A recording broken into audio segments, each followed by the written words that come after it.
For all, SUNY Comets return home to take on rival Syracuse Crunch in a huge North Division battle at the Adirondack Bank Center. That's where sports director Spencer Davidson is live for us tonight. Spencer, good evening. Everyone, it is crunch time for the Utica Comets. Literally 19 games remaining in the regular season. 6 of them are against their closest rivals, including the next 2 tonight and next Wednesday. And, you know, as important or as intense, I should say, as this rivalry has been throughout the history of the Comets organization, perhaps no games have been as important as these 6 that are coming up head-to-head in the all-time series. Literally could make or break the Comets' postseason hopes this year, which once seemed improbable, still not necessarily the most likely scenario, but there's a good chance the Comets have played themselves into position. Now, it's the closest we've also gotten to seeing these 2 through-way rivals in action, so these matchups are absolutely crucial for the Comets to be able to handle here over the next month or so. Now, you're talking about March Madness. That is exactly what we've got here. Coming into tonight, I'll show you what I mean. The Comets are 8 points behind the Crunch. 6th place in the North Division is Syracuse, and Utica's currently 12 points on there are 12 points on the line in these remaining 6 meetings head-to-head, so it's huge. Utica sits 10 points behind the Belleville Senators, who currently is 2 points ahead of Syracuse for that 5th and final playoff spot. And then, how about this, for a little arithmetic here. 19 games remaining, so Utica could at most secure 38 points with wins in every single game. Obviously not likely, but their magic number to clinch a playoff spot right now sits at 49 points, meaning the amount that they gain combined with the amount of points the Crunch in 6th leave on the table must total up to 49 by season's end. Utica sweeping these final 6 games of the season all in regulation would, of course, be ideal. It would equate to 24 points total, knocking off nearly half of that total. Again, how about a little math on a Friday? I'll have more on this matchup coming your way tonight at 6. But in some other news involving the Comets roster, the NHL trade deadline came and went earlier this afternoon. The parent club, New Jersey Devils, made a move that does affect Utica's squad. Just 2 days after scoring the Comets' lone goal in their 5-1 loss to the Laval Rocket, the Devils have sent forward Adam Beckman to the New York Islanders in exchange for defenseman Dennis Cholowski, who will likely be joining the big club. Beckman was in his first year with Utica, also scored the overtime winner against the Crunch here on Sunday, and this was after being acquired from the Minnesota Wild organization in a trade for former Comet Graham Clark last offseason. He appeared in 33 games with the Comets this year, where he had 13 goals and 20 assists. So again, Adam Beckman has been shipped to the New York Islanders organization. Now, lots of postseason action coming your way on the hardwood tonight. I'll take you through all of that tonight at 6 here at the Odd. Comets, Crunch, drop the puck at 7, and I'll have a closer look at this matchup again also at 6. Kristen, I know you're getting your popcorn ready. Everyone, you should get ready for this one. All right, Spencer, thank you. Somebody bring me popcorn, Bill.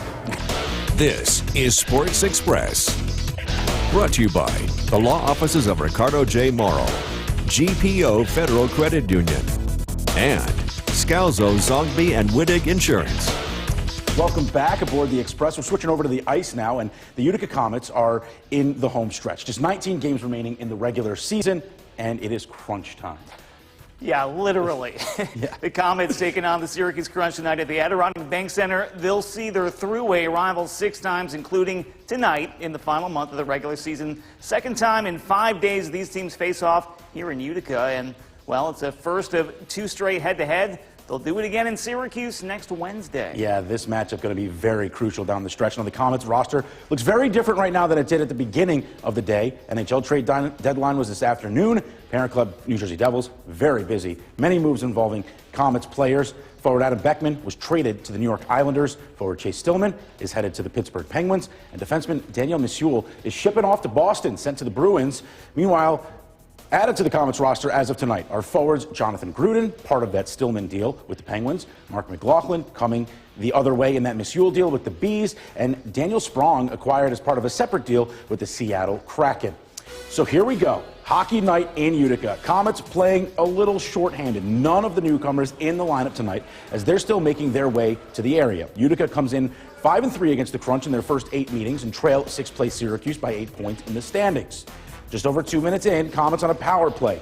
Nathan Legaret, backhander, is stopped. Joe Gambardella jams at the rebound and pokes it in backdoor.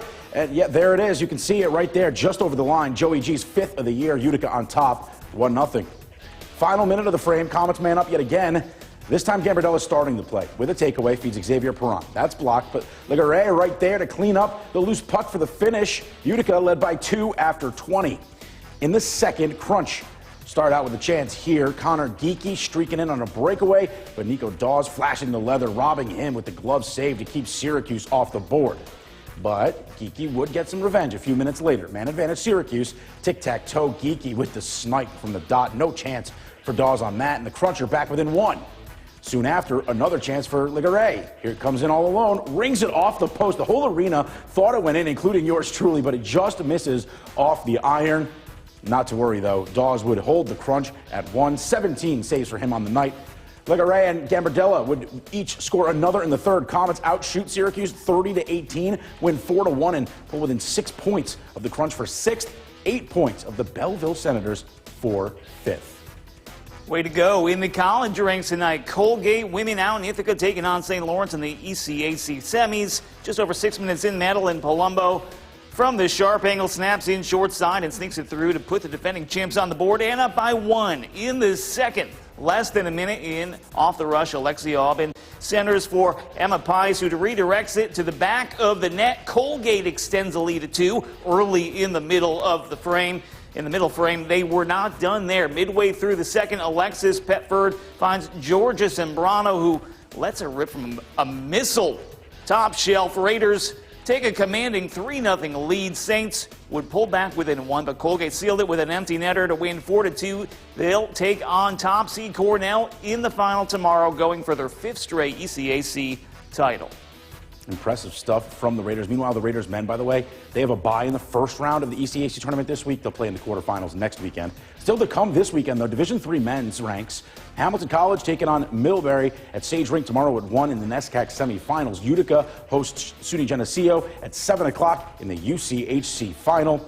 Other side of things, on the women's side, Utica and Nazareth matching up for the 3rd straight year in the UCHC championship game. 3 p.m. out at Naz, and Hamilton takes on Amherst in the NESCAC semis there. Coming up next on Sports Express, we'll introduce you to our athlete of the week.